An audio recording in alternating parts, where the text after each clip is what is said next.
Bismillahirrahmanirrahim. Assalamualaikum warahmatullahi wabarakatuh. Innal hamdalillah nahmaduhu wa nasta'inuhu wa nastaghfiruh wa na'udzu billahi min shururi anfusina wa min sayyiati a'malina. Man yahdihillahu fala mudilla lahu wa man yudlil fala hadiya lahu. Asyhadu an la ilaha illallah wahdahu la syarika lahu wa asyhadu anna Muhammadan 'abduhu wa rasuluh la nabiyya wa la rasula ba'dah. Amma ba'd. Allahumma 'allimna ma yanfa'una wanfa'na bima 'allamtana. Rabbana zidna 'ilma warzuqna fahma. Rabbi shrah li sadri wa yassir li amri wahlul 'uqdatam min lisani yafqahu qawli. Allahumma shalli wa sallim wa barik ala sayyidina wa habibina Muhammadin wa ala alihi wa ashabihi wa man tabi'ahum bi ihsanin ila yaumil qiyamah. Amma ba'd. Alhamdulillahirabbil alamin. Bapak-bapak, adik-adik, ibu-ibu, jamaah salat maghrib Masjid Baitus Salam yang semoga dirahmati oleh Allah Subhanahu wa taala. Pertama kalinya marilah kita bersama-sama memanjatkan rasa syukur kita kepada Allah Subhanahu wa taala atas segenap limpahan nikmat karunia yang Allah berikan kepada kita, baik itu kenikmatan berupa kecukupan, ketenangan, kesehatan, dan yang paling mahal kenikmatan berupa keistiqomahan serta keimanan. Dan mudah-mudahan iman serta Islam ini terus menerus membersamai kita hingga akhir hayat kita kelak. Amin ya rabbal alamin. Kedua kalinya salawat dan salam semoga tercurahkan kepada junjungan kita Nabi Muhammad sallallahu alaihi wasallam beserta keluarga beliau, para sahabat beliau, dan orang-orang yang senantiasa berada di atas jalan yang beliau bawa, di atas ajaran yang beliau bawa hingga akhir zaman kelak. Bapak Ibu sekalian yang semoga dirahmati Allah Subhanahu wa taala.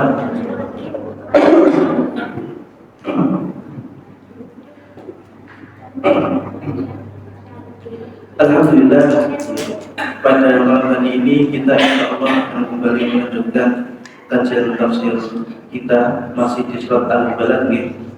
Sebelumnya mohon maaf nanti mungkin agak tersendat-sendat ketika menyampaikan. Kebetulan ini apa usulnya atau ya. Nek kula niku kemarin waktu liburan seminggu alhamdulillah aman.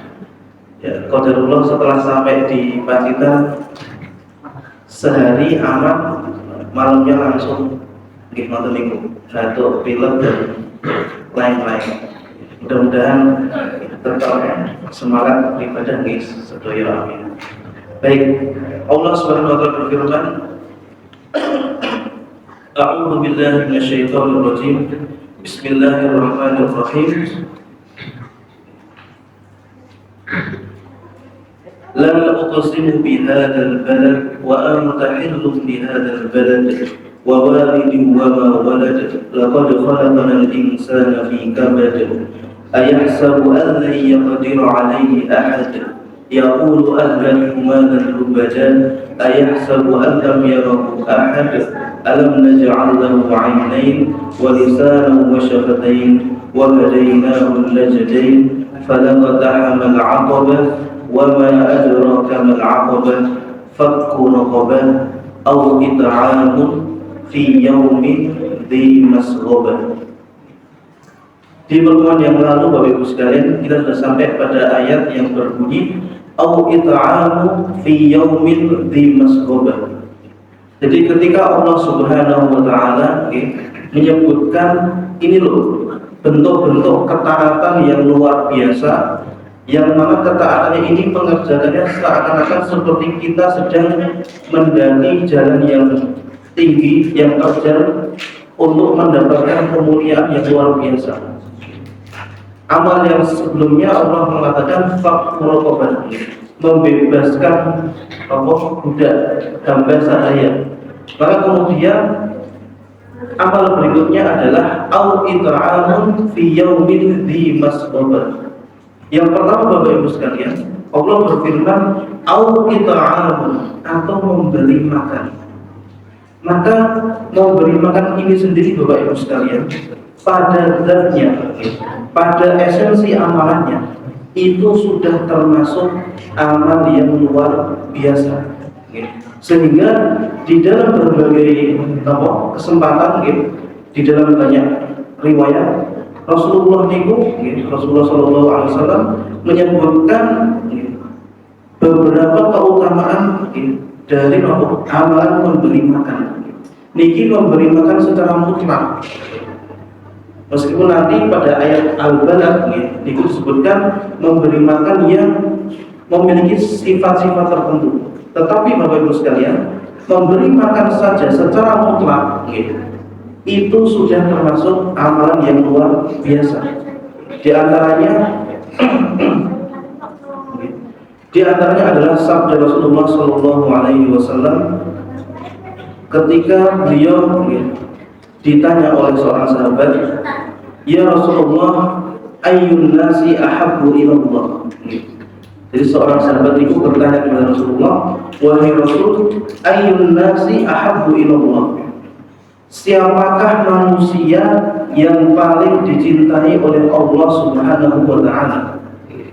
Pertanyaan ini Bapak Ibu sekalian menunjukkan bahwasanya dulu para sahabat, generasi-generasi sahabat, generasi yang luar biasa, yang mulia, mereka tujuannya ketika hidup di dunia adalah mengejar cintanya Allah Subhanahu wa taala. Maka mereka Bapak Ibu sekalian memang mengejar cinta-cinta lain, cintanya makhluk, cinta dari pasangan, cinta dari teman dan lain sebagainya. Tetapi tujuan yang paling tinggi Bapak Ibu sekalian yang mereka canangkan dalam hidup mereka adalah untuk mencari cintanya Allah Subhanahu wa taala. Maka pertanyaan ini ditujukan oleh sahabat kepada Rasulullah supaya mereka mengetahui apa atau bagaimana sifat manusia yang paling dicintai oleh Allah Subhanahu wa taala. Maka Rasulullah Shallallahu Alaihi Wasallam menjawab, kemudian pertanyaan yang kedua, wa ayyul a'mali ahabbu ilallah? Kemudian amal apa wahai Rasulullah yang paling dicintai oleh Allah Subhanahu wa taala? Maka Rasul menjawab, ahabbun nasi ilallah ta'ala anfa'uhum linnas.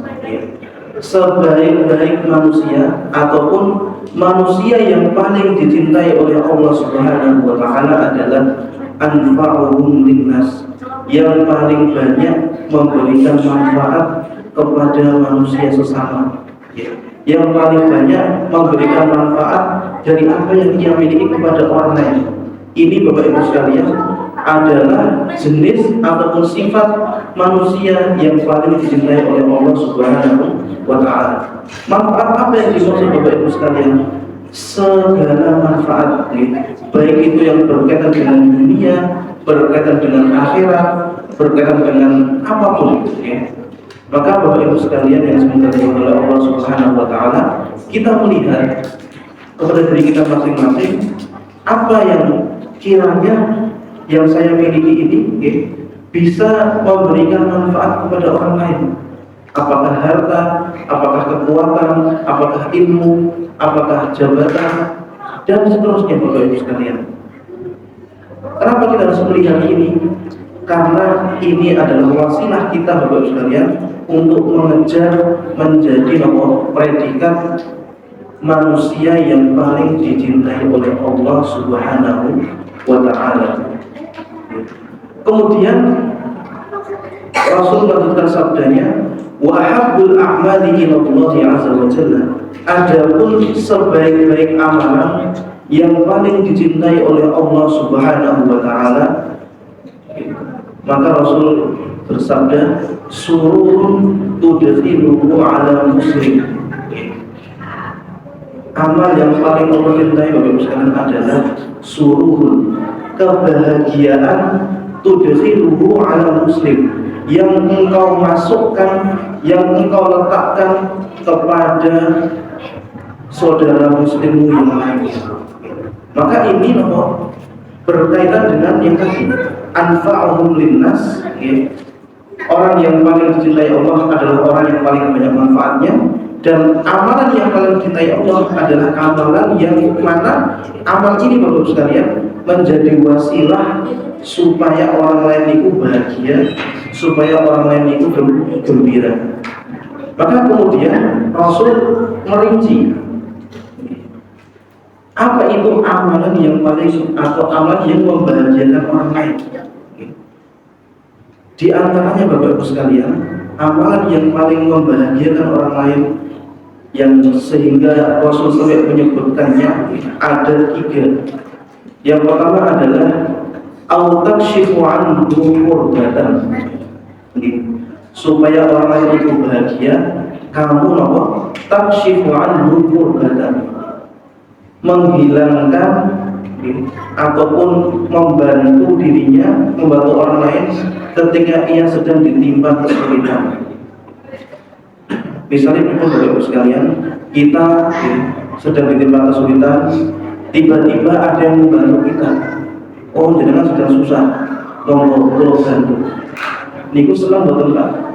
Senang, Maka rasa senang tadi Bapak Ibu sekalian yang dihadirkan melalui perangkat bantuan saudara kita tadi, itu adalah amal yang dicintai oleh Allah. Lalu yang berikutnya, au-taqdi anhu dainan, atau engkau melunasi hutang, membayarkan hutang yang dimiliki oleh saudaramu. Nek niki mboten tidak perlu diperdebatkan. Tentu semua orang pasti senang nek duwe hutang terus dibayar, nek jalan disaur disaur kali tetangganya, temannya, saudaranya. Maka amal tadi Bapak Ibu sekalian, melunasi hutang orang lain tadi akan mewariskan, akan menjadikan kebahagiaan bagi orang yang sedang berhutang. Maka amal ini Bapak Ibu sekalian adalah amal yang paling dicintai oleh Allah Subhanahu wa taala. Yang terakhir adalah au-tatruda anhu ju'an, atau dalam riwayat yang lain au-tut'imuhu khubzan, atau engkau menjaga saudaramu ataupun melindungi saudaramu dari kelaparan. Atau di dalam riwayat yang lain mengatakan au-tut'imuhu khubzan, atau engkau memberi makan saudaramu sebungkah ataupun sepotong roti yang mengenyangkan perut. Bapak Ibu sekalian yang semoga dirahmati oleh Allah Subhanahu wa taala, kadangkala ada Bapak Ibu sekalian di sana orang-orang yang mungkin untuk makan sulit. Kadang memang tidak punya uang atau tidak punya bahan untuk dimasak, atau kadang bahan untuk dimasak enten, tapi yang untuk masak boten enten. Misalnya gas-gas sedang habis, mau beli kadang sulit. Maka saat kita memberikan tadi bantuan berupa makanan, bantuan berupa minuman yang mengenyangkan perutnya tadi Bapak sekalian, itu adalah amalan yang sangat dicintai oleh Allah Subhanahu wa taala. Maka minimal Bapak Ibu sekalian, nek kita bukan saged menghilangkan kesulitan yang dimiliki oleh orang lain, atau kita bukan saged bayari hutangnya orang lain, minimal yang ketiga tadi, berusaha sebisa kita, semampu kita untuk membantu orang lain yang mungkin membutuhkan makanan ataupun minuman dan lain sebagainya. Kemudian Bapak Ibu sekalian, di hadis yang lainnya Rasulullah atau sahabat Abu Hurairah radhiyallahu anhu mengatakan, suatu ketika beliau bertemu dengan Rasulullah. Lantas Abu Hurairah mengatakan kepada Rasulullah, "Ya Rasulullah, inni ra'aituka idza ra'aituka taubat nafsi wahai Rasul, jenengan niku adalah seseorang yang kalau aku melihatmu maka jiwaku niku bahagia.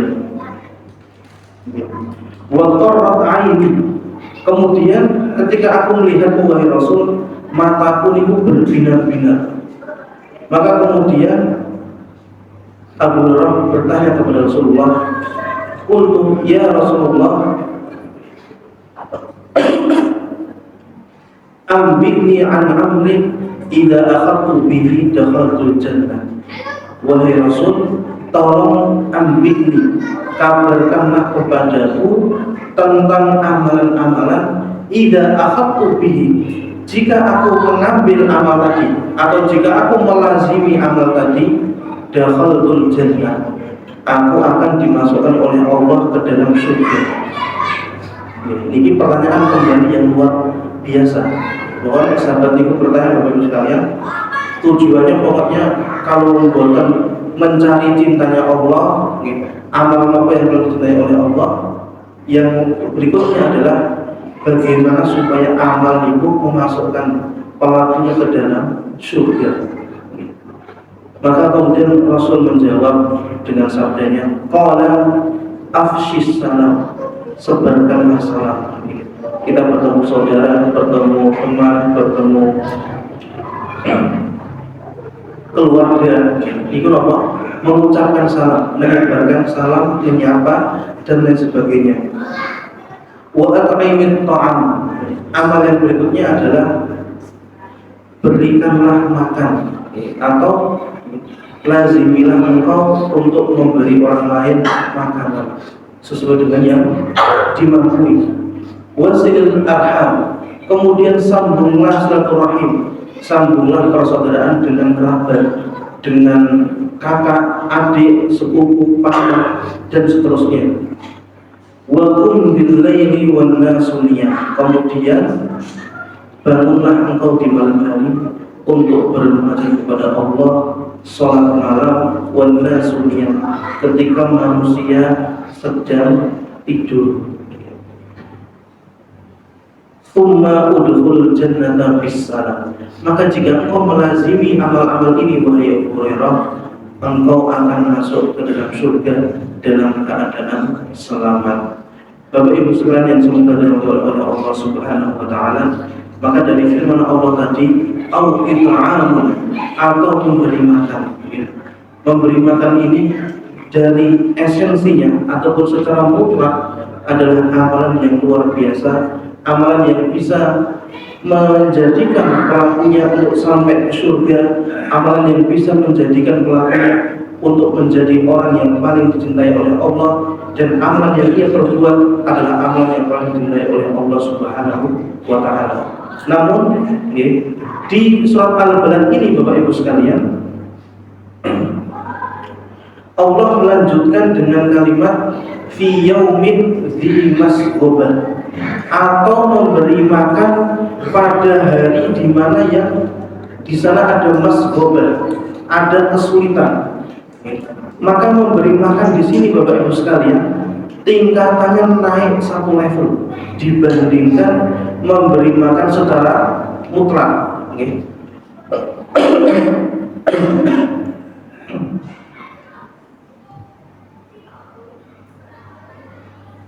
Sebagaimana perkataan seorang mufassir, Al-Razi dalam tafsirnya mengatakan, wa'alam anna ikhrajal mali fi waqtil qahdi wa dharurati athqalu 'ala an-nafsi wa awjabu lil ajri. Mengapa memberi makan pada zaman yang sulit tadi Bapak sekalian memiliki keutamaan yang lebih besar, setingkat lebih tinggi dibandingkan memberi makan secara mutlak? Jawabannya karena mengeluarkan harta, mengeluarkan sedekah, mengeluarkan infak fi waqtil qahdi wad darurah, di zaman yang sedang sulit dan di waktu yang sedang darurat, athqalu 'alan nafs, adalah perkara yang sangat berat untuk jiwa seorang hamba, untuk jiwa seorang manusia. Karena secara naluri Bapak Ibu sekalian, manusia di dalam keadaan yang darurat tentu ia lebih berat untuk mengeluarkan harta, untuk berinfak dibandingkan di hari-hari biasanya.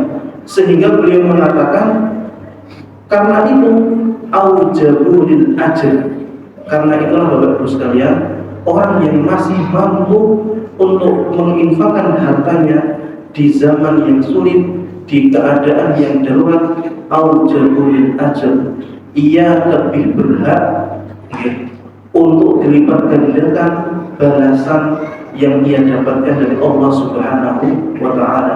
Kenapa demikian? Karena di sana Bapak Ibu sekalian ada yang namanya sifat itham. Itham itu apa? Kita mendahulukan hak saudara kita dibandingkan diri kita sendiri, dan itu bukan amalan yang mudah Bapak Ibu sekalian. Sekali lagi, bukan amalan yang mudah, bahkan amal yang sangat-sangat berat. Kemudian kemarin kita sudah membahas bahwasanya al-masghubah, kesulitan ataupun zaman yang darurat ini terbagi menjadi dua. Yang pertama apa kemarin? Dikarenakan qillatul hasil, yang kedua karena qillatul mahsul. Dan nanti akan kita contohkan masing-masing. Yang pertama Bapak Ibu sekalian, hari yang berat itu terjadi dikarenakan qillatul hasil.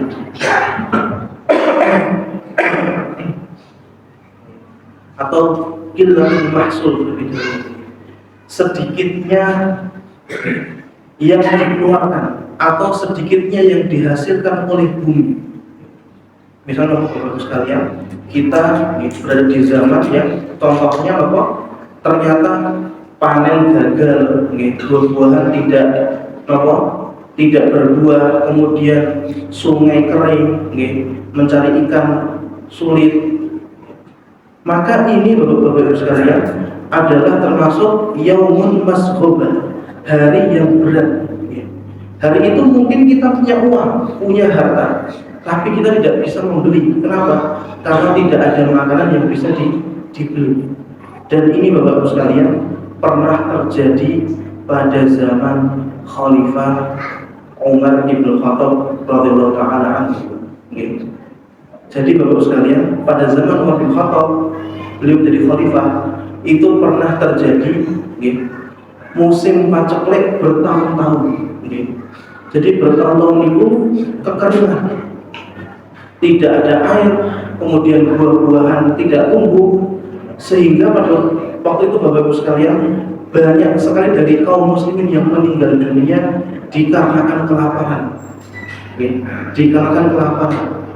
Dan ini Bapak Ibu sekalian menjadi pelajaran untuk kita bahwasanya seorang hamba manakala ia beriman kepada Allah, taat beribadah, terkadang ia masih tetap akan diuji oleh Allah dengan ujian berupa kelaparan, kesulitan hidup, dan lain sebagainya. Sehingga dengan ini Bapak Ibu sekalian, kita tidak boleh suudzon, berprasangka buruk manakala kita mungkin sudah rajin ibadah, rajin sholat, rajin sedekah, rajin puasa, kok ternyata masih diuji oleh Allah dengan hidup yang sulit. Kita melihat Bapak Ibu sekalian, para sahabat saat awal, Umar bin Khattab, seorang sahabat yang mulia saja, itu diuji oleh Allah dengan musim paceklik yang bertahun-tahun, hingga manusia pada waktu itu ada yang meninggal karena kelaparan. Dan ini juga sebagai penenang untuk kita Bapak Ibu sekalian, bahwasanya ketika kita sudah beriman kepada Allah Subhanahu wa Ta'ala, harus tenang, harus yakin.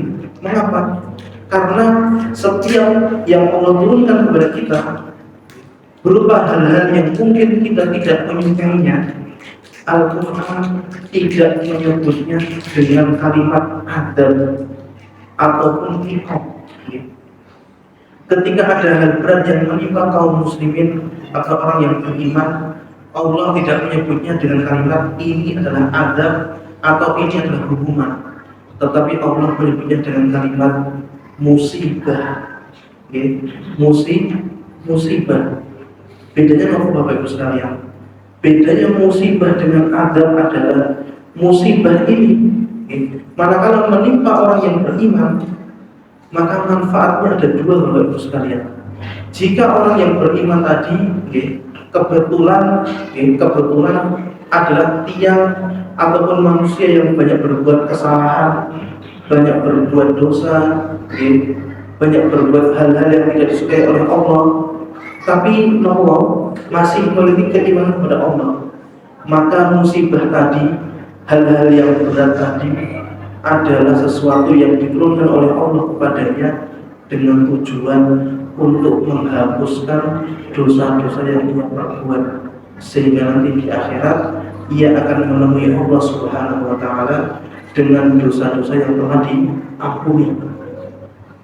Yang berikutnya Bapak Ibu sekalian, jika orang yang beriman ini kok kebetulan dia orang yang taat kepada Allah, rajin sholat, rajin puasa, baik hati, sering membantu orang lain, ternyata masih ditimpa hal yang tidak dia sukai dari dunianya, maka musibah yang menimpanya ini Bapak Ibu sekalian adalah diniatkan ataupun fungsinya untuk meninggikan derajatnya nanti di sisi Allah Subhanahu wa Ta'ala. Maka nanti tatkala ia di akhirat, ia akan kaget, loh, ya Allah, amalku tidak sebanyak ini, tetapi kenapa kok derajatku bisa setinggi ini?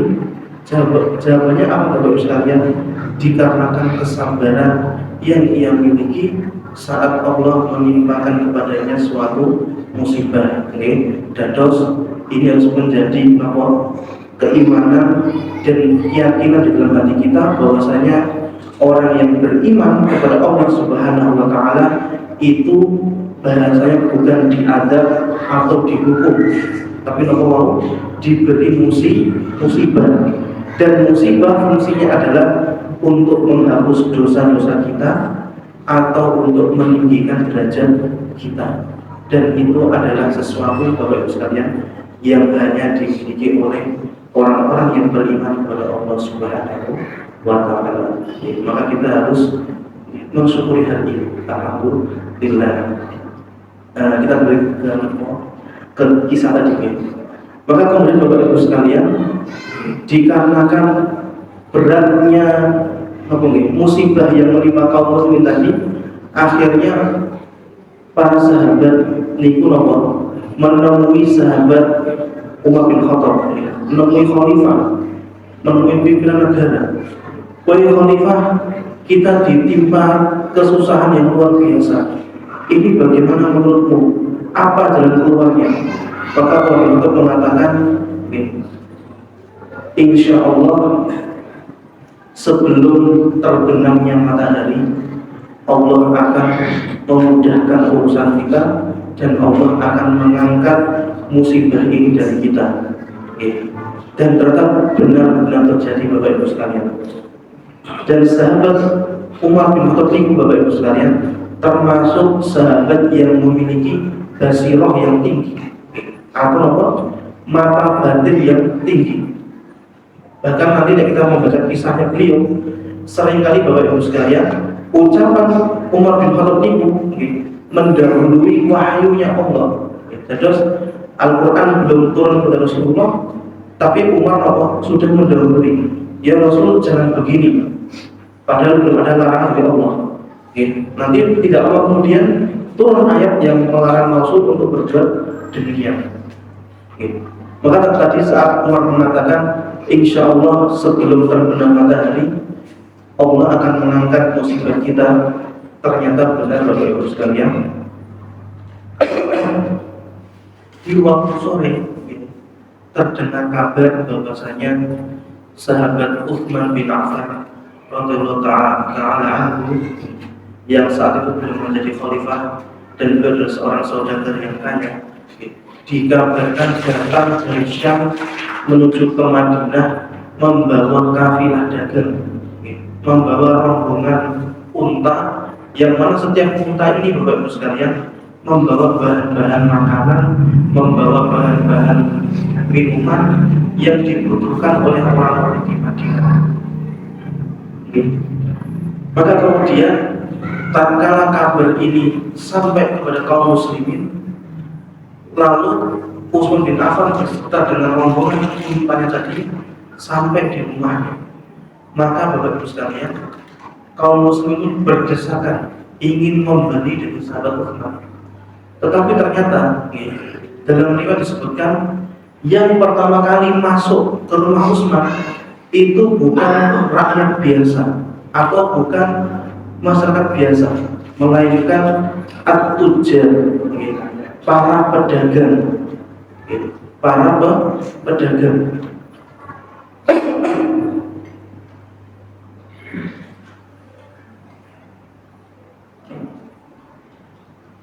Mengapa yang masuk ke rumah Utsman itu adalah para pedagang, Bapak Ibu sekalian?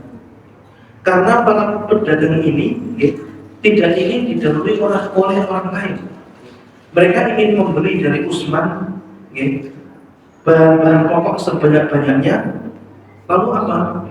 Pedagang ini bisa menjualnya dengan mengambil keuntungan yang lebih banyak lagi, lebih besar lagi. Dan ini hal yang sudah terjadi sejak zaman dulu, Bapak Ibu sekalian. Pokok kalau sedang masa-masa darurat, misalnya misalnya ada masa di mana telur susah, pasti harga telur akan naik. Atau bensin susah, maka bensin akan naik. Itu ternyata Bapak Ibu sekalian sudah terjadi sejak zaman dahulu. Maka para pedagang ini mereka segera masuk ke dalam rumah Utsman dan menawar.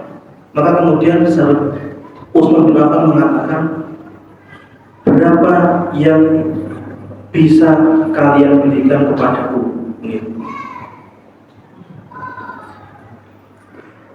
Beliau mengatakan, kam turbihunani ala syira'i. Wahai para pedagang, kalian itu mau ngasih untung saya berapa dari jual beli ini? Maka kemudian salah seorang di antara mereka mengatakan, nu'tika bidirhami dirhamaini. Kami akan memberikan untung kepada Abu Utsman setiap 1 dirham dengan 2 dirham. Berarti berapa? 2 atau 3 kali lipat keuntungannya. Misalnya harga kurma harga kurmanya sekilo 10.000, maka para pedagang ini Bapak Ibu sekalian berani membeli 3 kali lipat, 30.000. Tetapi Utsman masih belum puas. Faqala a'taitu aktsara mimma zidtumu fazadu lahu. Saya sudah ada yang memberi saya keuntungan yang lebih besar dibandingkan keuntungan yang kalian tawarkan kepada saya. Maka tambah. Tadi 10.000 jadi 30.000, itu masih kurang, kata sahabat Utsman. Maka kemudian para pedagang mengatakan, ya Amr, laisa fil madinati tujjarun ghairuna. Wahai sahabat Utsman, di kota Madinah ini tidak ada satupun pedagang-pedagang selain kami yang ada di sini. Dan kami tidak tahu ada pedagang yang bisa memberikan untung lebih banyak dibandingkan yang kami tawarkan. Maka kemudian sahabat Utsman mengatakan, faqala inna Allah a'tani bi kulli dirhamin 'ashratan. Sesungguhnya Allah Subhanahu wa ta'ala memberikan keuntungan kepadaku untuk setiap 1 dirhamnya 10 dirham. Berarti dikali 10. Setiap harga 10.000, maka harganya berubah menjadi 100.000. Ini tinggi sekali naiknya. Kemudian Rasul mengatakan, fahal indakum ziyadah. Kalian wahai para pedagang, ada nggak yang berani menawar lebih dari ini? Maka mereka mengatakan, tidak wahai Abu Amr atau wahai sahabat Utsman. Kemudian beliau mengatakan, inni usyhidullah ta'ala anni ja'altu ma hamat hadhihi al-'ayr sadaqatan 'ala fuqara'il muslimin la abtaghi min ahadin dirhaman wala dinaran wa innama abtaghi thawaballah wa ridha. Maka kemudian sahabat Utsman bin Affan mengatakan, sesungguhnya aku telah menjadikan seluruh unta-unta dan apa yang ada di atasnya berupa bahan makanan tadi sebagai infak dan sedekah di jalan Allah untuk orang-orang fakir dan orang-orang miskin yang membutuhkan. Dan saya ataupun tadi sahabat Utsman hanya mengharapkan dengan infak ini, dengan sedekah ini, pahala dari Allah serta keridhaan dari Allah Subhanahu wa Ta'ala. Ini Bapak Ibu sekalian adalah contoh bagaimana sedekah yang dilakukan di hari yang sedang sulit, di hari yang paceklik, di mana kebutuhan harga yang naik. Tetapi sahabat Utsman bin Affan radhiyallahu anhu, beliau juga membutuhkan, tetapi beliau lebih suka untuk menginfakannya, memberikannya kepada orang lain yang lebih membutuhkan tanpa mengharapkan bayaran sepeser pun, sedirham pun, serupiah pun, dan hanya mengharapkan ridho dari Allah Subhanahu wa Ta'ala. Maka ini Bapak-Ibu sekalian adalah contoh dari al-it'amun fi yaumin di mas'ubat. Kemudian yang kedua Bapak-Ibu sekalian, hari yang berat tadi, tadi kan yang pertama karena qillatul mahsul, tidak adanya barang, tidak ada bahan makanan, meskipun hartanya banyak, uangnya ada. Kemudian yang berikutnya adalah qillatul hasil. Yang kedua, yang pertama tadi Bapak sekalian, ini sifatnya umum, kadang menjangkau satu desa, satu kecamatan atau satu kota, bahkan mungkin satu negara. Semuanya kesulitan. Yang kedua Bapak sekalian, qillatul hasil ini sifatnya lebih khusus atau lebih kecil lagi lingkupnya. Karena qillatul hasil ini akan kembali kepada pribadi masing-masing dari kita. Apa yang dimaksud dengan qillatul hasil? Maksudnya adalah sedikitnya pendapatan atau sedikitnya harta yang dimiliki oleh hamba tersebut. Bahan makanannya ada, bahan pokoknya melimpah, tapi uang yang dia miliki pas-pasan atau bahkan mungkin kurang. Nah,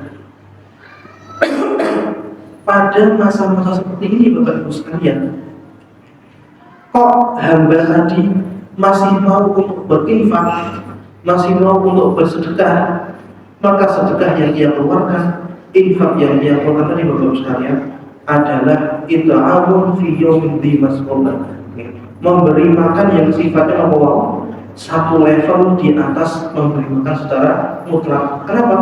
Karena hamba tadi dia pun sendiri hidupnya masih pas-pasan, bahkan kadang kurang, tapi ia masih tergerak hatinya untuk membantu orang lain.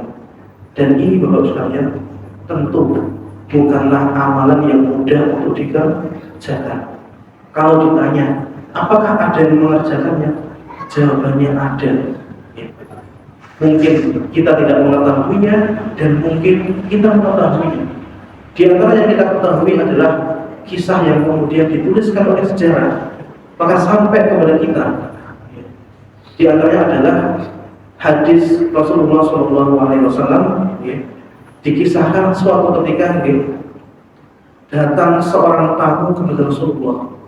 Wahai Rasul, saya ini tamu dari jauh, belum makan. Maka kemudian Rasulullah bertanya kepada istri-istrinya, satu istri ke istri yang lain. Ternyata Bapak Ibu sekalian, jawaban setiap istri-istri Rasul itu sama. Wahai Rasul, di rumah tidak ada apa-apa kecuali air putih. Kan tidak mungkin Bapak Ibu sekalian, seorang tamu yang datang dari jauh tadi terus makan malam Pak, Nggih, makan nopo? Iki air putih. Ini seger loh Pak. Ini seger Pak. Tapi kan lapar tidak hilang.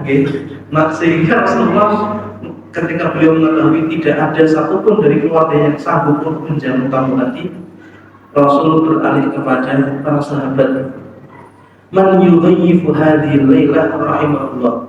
Siapa dari kalian yang sanggup untuk menjamu tamu ini, semoga Allah merahmatinya. Maka salah seorang dari Ansar, Bapak Ibu sekalian, mengatakan, saya wahai Rasulullah. Kemudian orang Ansar tadi, Bapak Ibu sekalian, dia pergi ke rumah, lalu bertanya pada istrinya, wahai istriku, di rumah ada apa? Masih ada makanan, wahai suamiku, yang cukup untuk makan malam kedua anak kita. Berarti ini kenapa? Makanannya ada, tapi pas-pasan. Qillatul hasil, sedikit penghasilan, sedikit yang dimiliki.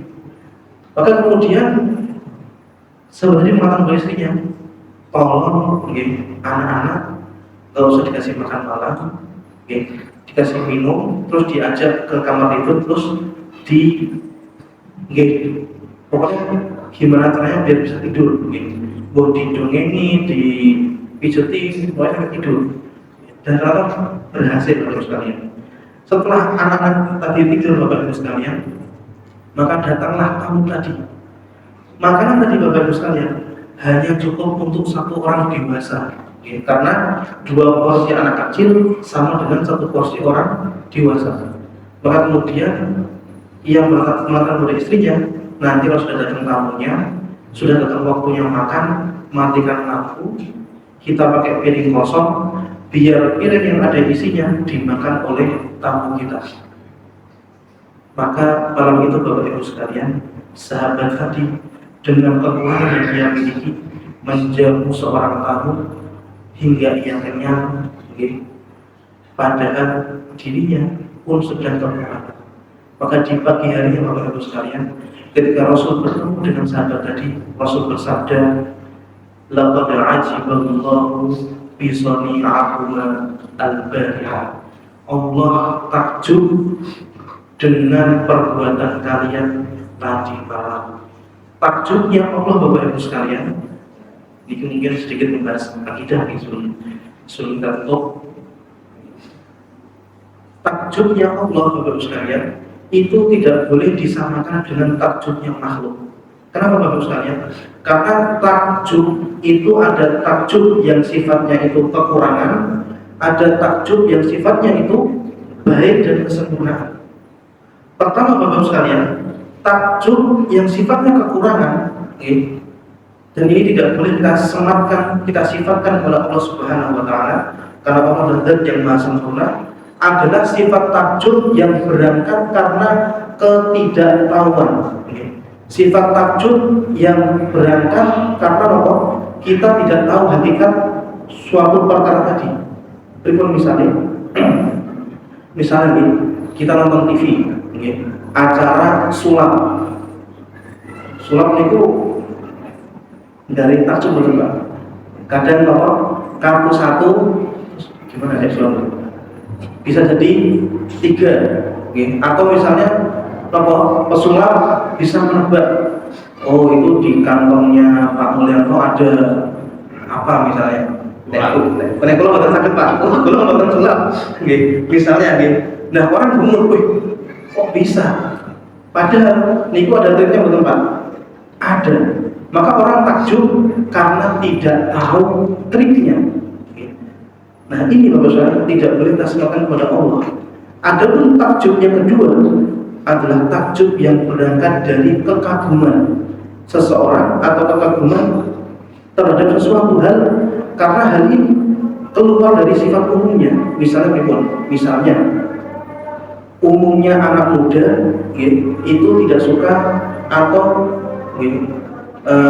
malas untuk sholat berjamaah. Kok ternyata ada anak muda yang rajin sholat berjamaah. Kita takjub, Masya Allah, kok bisa di zaman seperti ini masih ada anak muda yang rajin sholat, rajin beribadah dan seterusnya. Ini adalah takjub yang boleh diserahkan kepada Allah Subhanahu wa taala. Maka Bapak sekalian, takjubnya Allah tadi artinya adalah Allah sangat senang kepada hamba tadi. Kenapa? Kok bisa ada orang yang sedang kekurangan, tidak punya makanan kecuali untuk anaknya sendiri, yang umumnya pasti tidak mau memberi orang lain, ini malah diberikan kepada orang lain. Bapak Ibu sekalian sudah dimuliakan oleh Allah Subhanahu wa taala. Demikian yang mungkin bisa kami sampaikan pada hari ini. Masih ada satu kisah lagi sebenarnya, nanti akan kita sambung insyaallah di kemudian akan datang. Mudah-mudahan Allah Subhanahu wa taala meringankan hati kita, meringankan tangan kita untuk menjadi pribadi-pribadi yang senang gemar memberikan manfaat kepada orang lain dengan apapun yang kita miliki, sehingga dengan itu Bapak Ibu sekalian kita bisa memperoleh predikat ahabbun nasi ilallah, manusia yang paling dicintai oleh Allah Subhanahu wa taala. Amin ya rabbal alamin. Mari kita akhiri dan baca hamdalah bersama-sama. Alhamdulillahirabbil alamin. Subhanallahumma wa bihamdika asyhadu an la ilaha illa anta astaghfiruka wa atubu ilaik. Assalamualaikum warahmatullahi wabarakatuh.